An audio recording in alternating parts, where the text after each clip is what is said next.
Video like کریں، channel subscribe کریں اور بیل آئیکن پہ ضرور کلک کریں۔ میری بیٹی میرا غرور ہے۔ کچھ دن پہلے اس کے موبائل پر انجانے نمبر سے کال آنے لگی۔ اس نے یہ سوچ کر کہ کسی دوست یا جاننے والی کی کال ہوگی، کال ریسیو کر لی، مگر دوسری طرف سے مردانہ آواز سنتے ہی رانگ نمبر کہہ کر کال منقطع کر دی۔ بس وہ دن ہے اور آج کا دن میسیجز اور کالز کا ایسا تانتا بندھا جو رکنے کا نام ہی نہ لیتا۔ کال تو اس نے کوئی ریسیو نہ کی مگر میسیجز پڑھتی رہی۔ نام پوچھا جاتا، فون اٹھانے پر اصرار کیا جاتا اور اس کی آواز کی خوب تعریف کی جاتی، اپنے بارے میں بتایا جاتا۔ جواب نہ دینے کے باوجود میسیجز اور کالز کا سلسلہ مستقل مزاجی سے جاری تھا۔ عفت کے لیے یہ سب نیا تھا، چھوٹی سی عمر کا ایک انجانا سا احساس تھا جسے وہ خود سمجھنے سے قاصر تھی۔ کیا ہو اگر میں بھی ایک میسیج کر دوں؟ یہی پوچھ لیتی ہوں کہ کون ہو اور کیوں مجھے تنگ کر رہے ہو؟ اس لمحے اس کے دماغ میں خیال آیا، رات کے 3 بج رہے تھے۔ کتنی ہی بار اس نے میسیج لکھ کر مٹایا۔ عجیب شش و پنج کا شکار تھی، کوئی اس سے بات کرنے کے لیے بے چین تھا۔ یہ خیال اسے نہ جانے کیوں ایک انجانی سی خوشی دے رہا تھا۔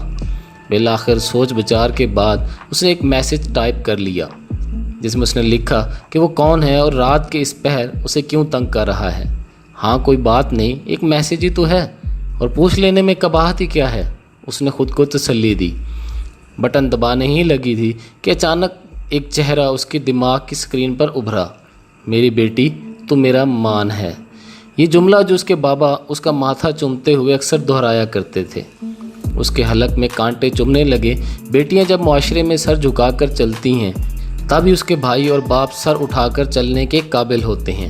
شفقت و محبت سے کہا گیا بابا کا ایک اور جملہ دل کی تار کو چھو گیا۔ جب کبھی امی جی بابا کو اسے سر چڑھانے کا طعنہ دیتی تو بابا کی طرف سے ایک مخصوص جواب آتا کہ عفت تو اپنے باپ کا غرور ہے، اور ہمیشہ ہی اسے یہ جملہ سرشار کر دیتا۔ اسے اپنا سارا وجود سن ہوتا محسوس ہوا۔ بڑی مشکل سے بستر سے اٹھی، پسینے سے شرابور لڑکھڑاتے قدموں کے ساتھ بالکونی میں جا کے کھڑی ہوگی۔ میری بیٹی تو میرا غرور ہے، میری بیٹی تو میرا مان ہے، میری بیٹی تو بہت بہادر ہے۔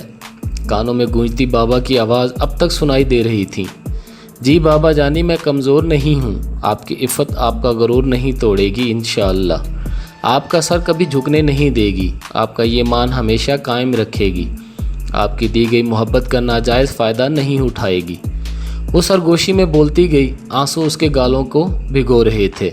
اس نے جلدی سے اس نمبر کو بلاک کیا۔ سکون کے احساس کے ساتھ اس نے گہرا سانس لیا اور آسمان کی جانب دیکھنے لگی۔ رات کی آخری پہر تھی، کچھ دیر میں سحر ہونے کو تھی۔ نیچے صحن کی طرف دیکھا تو بابا تہجد پڑھنے کے بعد اللہ رب العزت کے سامنے ہاتھ پھیلائے دعا مانگنے میں مصروف تھے۔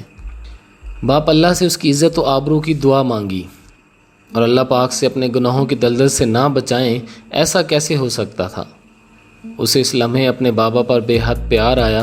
ان کی صحت و سلامتی کی دعا کرتی وہ وضو کے لیے اٹھ کھڑی ہوئی۔ انجان نمبروں کے ذریعے پھینکا ہوا یہ شیطان کا جال ہوتا ہے جو صنف نازک پر پھینکتا ہے۔ ایک جگہ سے نشانہ چھوٹ جائے تو دوسری جگہ آزماتا ہے، اور جہاں نشانہ لگ گیا رسوائی و پچھتاوا لڑکی کے حصے میں آتی ہے۔ قابل تعریف ہے وہ لڑکیاں جو ان جالوں سے اپنی اور اپنے سے وابستہ رشتوں کی ناموس کو بچا لیتی ہیں اور اپنے والدین کا مان ٹوٹنے نہیں دیتی۔ اللہ پاک تمام بہنوں بیٹیوں کی حفاظت فرمائے، آمین۔